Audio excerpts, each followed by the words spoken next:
अस्सलाम वालेकुम दोस्तों जी। तो मैं तव्हांजो पंहिंजो इमामुद्दीन अरबानी तव्हीं ॾिसी रहिया मुंहिंजो यूट्यूब चैनल ऐं फेसबुक पेज इमामुद्दीन सिंधी। जी दोस्तों, जीअं त अॼु काफ़ी टाइम खां बाद में तक़रीबन 5-6 ॾींहं लॻी विया, उन खां पोइ वरी बैक थिया आहियूं पंहिंजे व्लॉगिंग में। पहिरियों असल में असां छुटी कई हुईसीं, को मसरूफ़ियात हुई, को कमकार हुयो, इन जे करे जेको आहे त व्लॉग वग़ैरह रिकॉर्ड न करे सघियासीं पे, का मजबूरी हुई। इन जे करे वरी अॼु ऐं उन खां अलावा फील्ड में बि अहिड़ो ख़ासि कमकार न हुयो जेको तव्हां दोस्तनि सां शेयर कयूं।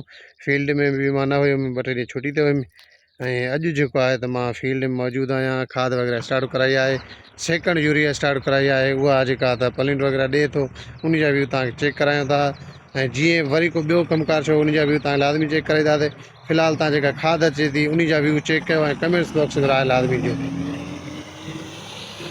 चेक कयो दोस्तों, हीअ पलिंड हली रहियो आहे माशाल्लाह। हीअ जेको कमंदो आहे स्विंग कमंदो अथव, हाणे माशाल्लाह ग्रीन ग्रीन थी वियो आहे। अॻु में हल्को हल्को हुयो, पर हाणे बहितरीनु वॾी TM गाॾी आहे पलिंड वारी जेका खाद ॾिए पई।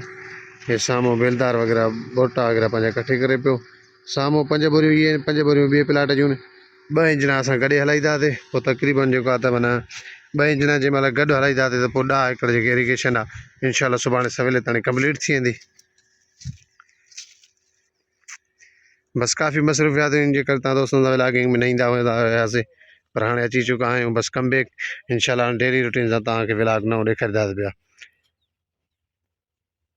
फ़िलहालु वेट कयूं था, इंजण वग़ैरह अचे थी, जीअं वरी नओं उतां तो कमकार थिए थो उहो तव्हांखे ॾेखारियूं था।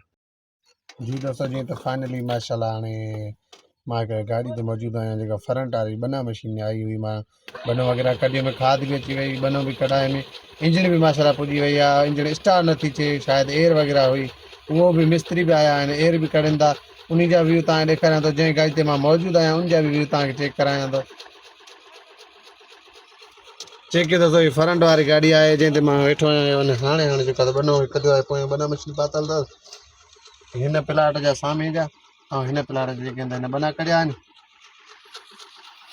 साम्हूं मिस्त्री हज़रात जेके इंजण स्टार्ट कनि पिया, उहो इंजण त स्टार्ट करणु आया पर पंहिंजो नुक़सानु करे विधो अथऊं। टायर जेको आहे हुनजो निकिरी वियो, साम्हूं चेक कयो तव्हां, हेठि लही वई आहे, ऐं नुक़सानु बि ॾाढो करे विधो अथऊं।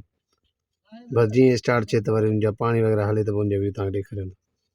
फाइनली दोस्तों माशाल्लाह असां इंजण वग़ैरह हलाए चुका आहियूं। साम्हूं तव्हांखे नज़र ईंदो हूंदो पाणी वग़ैरह। माशाल्लाह बहितरीनु अंदाज़ सां इंजण हले पई, पंहिंजो वर्क करे पई। ऐं असां ॿी इंजण जेका बैक साइड तव्हांखे नज़र ईंदी हूंदी ऐं उन जा बि व्यू तव्हांखे ॾेखारियां थो। उहा इंजण बि असां हिन प्लाट सां टच करे पोइ ॿई गॾे करे हलायूं आहिनि, छो जो असां तक़रीबन 10 एकड़ खे जेको आहे त प्लाट खे खाद ॾेई चुका आहियूं। 10 एकड़ ते हिकु मशीन त पूरी न पवंदी, ज़्यादा से ज़्यादा 6-7 एकड़ कंप्लीट कंदी। इन जे करे जे 2 मशीनां हूंदियूं त जल्द खां जल्द इरीगेशन कंप्लीट थींदी, जल्द खां जल्द खाद पंहिंजो असरु ॾेखारींदी ऐं उहो असांजे लाइ हिकिड़ो बहितरीनु अमल हूंदो। थोरा घणा तव्हां इंजण जा व्यू चेक कयो ऐं बैक साइड वारा इंजण जा चेक कयो। जंहिं प्लाटनि में पाणी हले थो उन जा व्यू तव्हां चेक कयो। चेक कयो दोस्तों, माशाल्लाह इंजण हले पई पंहिंजे अंदाज़ सां, हल्को हल्को धूं हणे पई, छो जो अॼुकल्ह पुराणी शयूं आहिनि, झूनियूं शयूं आहिनि। ऐं साम्हूं इंजण माशाल्लाह कुदरत जो कमाल। हीअ साम्हूं प्लाट आहे 5 एकड़ जंहिंखे असां खाद ॾिनीसीं, ऐं साम्हूं बैक साइड उन 5 एकड़ जो 10 एकड़ ॿिन्ही प्लाटनि में जेको आहे इरीगेशन हले पई असांजी।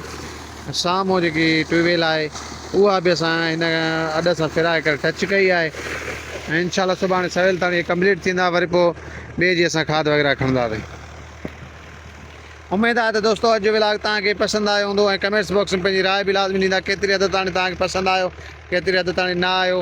ना अचे पसंदि बि तव्हां कमेंट्स बॉक्स में राय पंहिंजी लाज़मी ॾियो त असांखे ख़बर पए, ॼाण अचे त छा दोस्तनि जी राय आहे, छा तरीक़ेकार आहे। ऐं बसि उमेदु आहे त अॼु व्लॉग तव्हांखे पसंदि आयो हूंदो ऐं मूंखे ॾींदा इजाज़त। काफ़ी ॾींहं थी विया हुया मां व्लॉगिंग न कयुमि पे, बसि अॼु इन जे करे नंढो नॉर्मल व्लॉग तव्हांजे लाइ हाज़िर कयो आहे। उमेदु आहे तव्हांखे पसंदि ईंदो। मूंखे ॾींदा इजाज़त। अल्लाह हाफ़िज़।